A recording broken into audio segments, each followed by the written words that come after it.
part 1 of Kate's basic cooking skill videos or pro tips for after whenever I'm going. So, I'm gonna go with stir fry, because I make stir fry like a whole bunch of times during the week. So it's pretty basic, you don't need a lot of stuff. So, first things first. Oil and a pan. You're also gonna want some utensil of sorts. I would suggest plastic, because if you use metal on these pans, it will scratch them and they won't last as long. So you only need like a little bit in there. You probably need less than you think. And then, like, the best thing that you can invest in is a whole bunch of frozen vegetables. Like corn, for instance, which we seem to have an outrageous amount of. So, for whatever kind of vegetables and however much vegetables you want.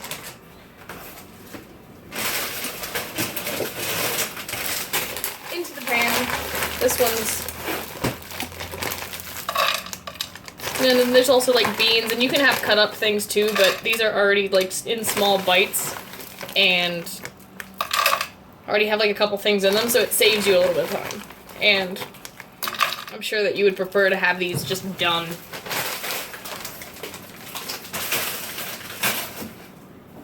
Alright, so turn your pan on. I usually go about halfway between medium and high, maybe a little under halfway. Better to be safe than sorry. And while we're waiting for this to heat up and these to defrost and kind of saute a little bit, we're going to mix something else up. Oh, I gotta adjust this stuff. Not used to cooking with a camera. This is difficult. Alright, so I usually just use like just a cup of any sort. So, put however much sauce you want to make. Basically half of it is going to be soy sauce. So if you're going to make a ton, put a ton in here. If you're not going to make a ton, don't put a ton in here. And then you can kind of taste. Like, you'll be able to see what you want to put in here. Like, taste it before you put it onto your vegetables and rice. Also, while all this is going on, I've already got rice over there boiling and going together. So, soy sauce. And then you're going to do 50-50 with honey. And this part takes a little bit because it's kind of viscous. Engineering term. Woo! I think this is probably okay. Okay. Take like a fork or something, and you're gonna feel it's pretty like sticky, and then the honey really settles at the bottom. Which kind of whisk it together, and it'll start to fill in with the soy sauce. The soy sauce will start to break it apart. So just start mixing that until you don't feel the resistance anymore. And by now we've got the vegetables heating up in the oil. You can hear them. Just make sure everything's broken down. Nice and toasty. Now I picked a big pan because I'm going to put my rice in this pan later. So like there's clearly plenty of room in here. So, like, I'm not just using an outrageously large pan. Which, I mean, I could, because I'm an American. So, freedom.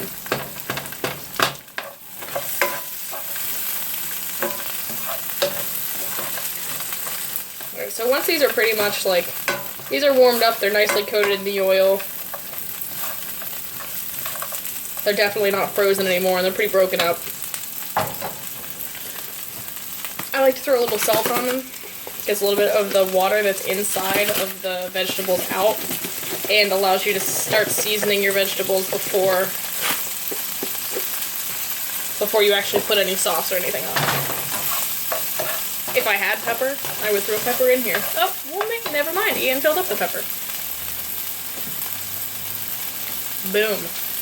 Fancy push button technology.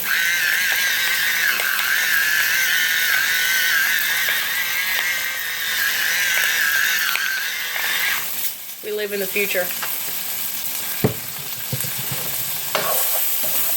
Alright, you can really hear this going.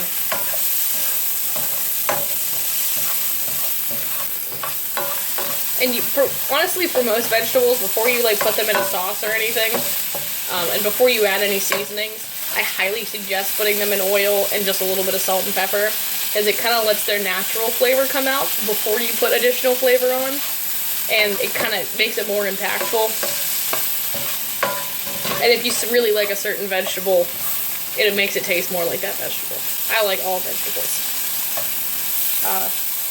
Another really good thing to put in this is like peas and beans and Brussels sprouts. I don't know how you feel about Brussels sprouts, but I love Brussels sprouts. I just don't have any right now.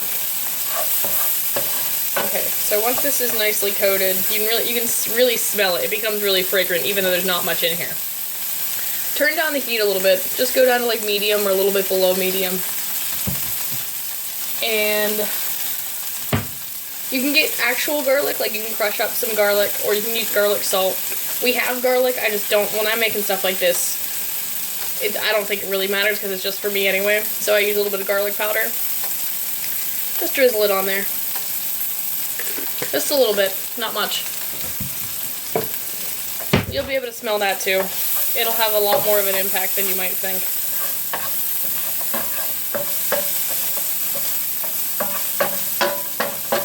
Man, like, it never occurred to me until right now that, like, when people are cooking on TV, like, being able to smell it would be really helpful, because, like, a lot of what I do is based on smell.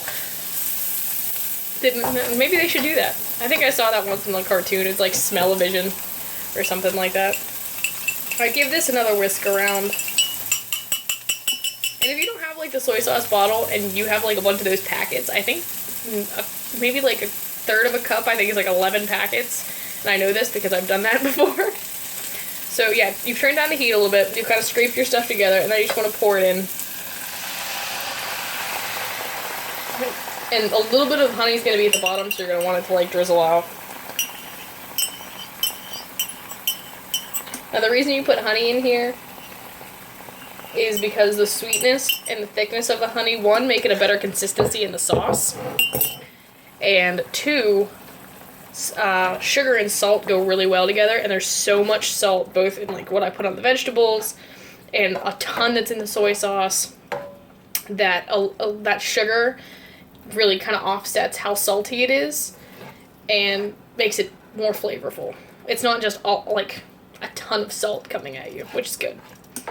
Although I know you do like a lot of salt because you like ramen, so maybe screw me on the honey and just stick with the soy sauce. So you're going to want to let this kind of finish up for a couple of minutes. Let it just work its way through. I turned it down even more. I'm like halfway between low and medium right now. Because this when you first pour it in, will start to bubble where there were hot spots on the pan. And you don't really want that. You want it to kind of be an even heating up of the whole thing. So if you see spots like that, just kind of move stuff around, do a stir. Make sure your pan's centered on the burner.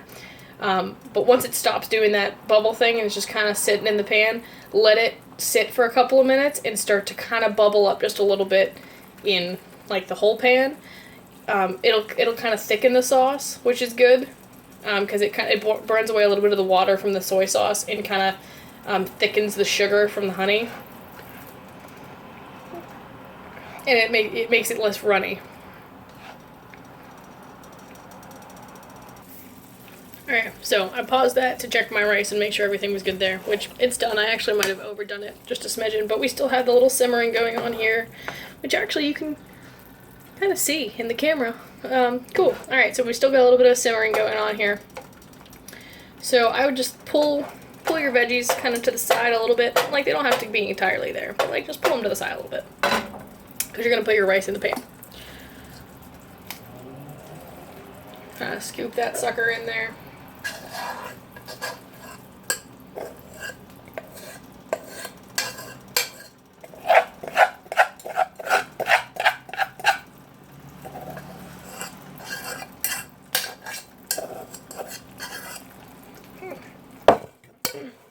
Now I do this just with rice and vegetables, and actually, I mean, I might add an egg, but usually I don't put much, like there's not meat or anything in it, but you can. I'd put the rice on, and then I would cook the chicken in the same sauté pan with, again, a little bit of oil and salt. Nothing else, don't add anything else. And just, you know, cook it through and then chop it up and put it back in here with your vegetables and let it simmer in the sauce for a little bit before you put the rice in. If you want to get really fancy and you know you're going to make this like in a day or two, you can put thawed chicken in a Ziploc bag with soy sauce, garlic, and honey, like you're going to put in the sauce, and use it as a marinade. So put that in a plastic bag and then put your chicken in it and let it sit like that. I wouldn't let it sit for more than a day, though, because the soy sauce is so salty, it might dry out your chicken. So, I mean, if you want to put it in for like 2 hours or 4 hours, but like if you know you're going to do this and you want to do a little prep work, you can do that.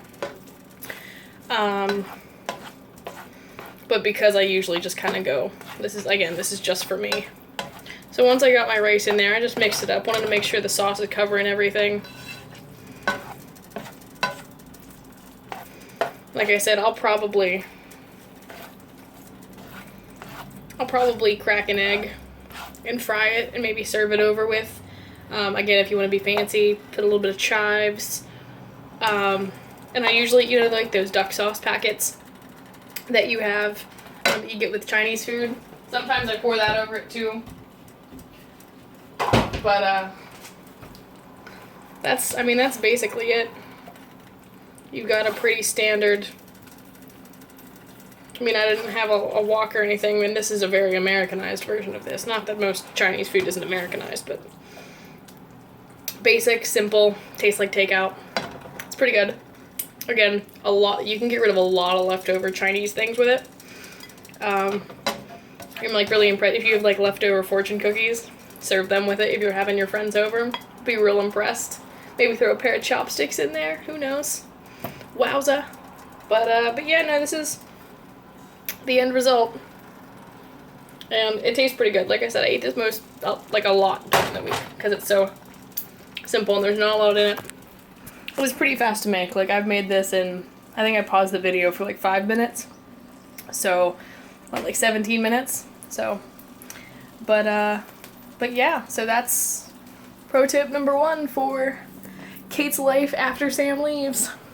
Okay, bye.